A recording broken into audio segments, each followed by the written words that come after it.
আসন্ন দীপাবলি উৎসব উপলক্ষে সাজিয়ে তোলা হচ্ছে দক্ষিণ ইন্দ্রনগরস্থিত জয় মা কালী সন্তান সংঘের মন্দির প্রাঙ্গণ। জোর কদমে চলছে মন্দির সাজিয়ে তোলার কাজ।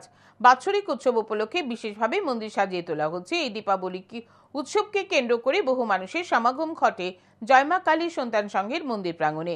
বসে মেলা। জয় মা কালী সন্তান সংঘ ও পুজো কমিটির সম্পাদক টিঙ্কু ঘোষ ইন্দ্রনগরস্থিত জয় মা কালী সন্তান সংঘের মন্দিরে দীপাবলি উৎসব উপলক্ষে 3 দিন ব্যাপী পুজোর আয়োজন করা হয়েছে। মায়ের মন্দিরকে নতুন রূপে সাজিয়ে তোলা হচ্ছে। 19 অক্টোবর সন্ধ্যায় মায়ের আরতি হবে। 20 অক্টোবর কুমারী মায়েরা রেলি করে লক্ষ্মীনারায়ণ বাড়ির দিঘি থেকে জল নিয়ে আসবে।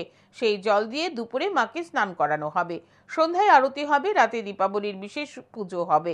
21 অক্টোবর হবে কুমারী মায়ের পুজো।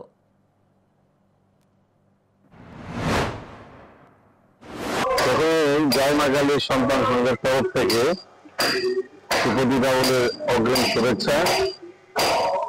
প্রত্যেক বছর ইন্দ্রনগর কালীবাড়ি, যেটা খুব পরিচিত নাম, 24তম দেওয়ালি উৎসব আমরা উদযাপন করতে যাচ্ছি।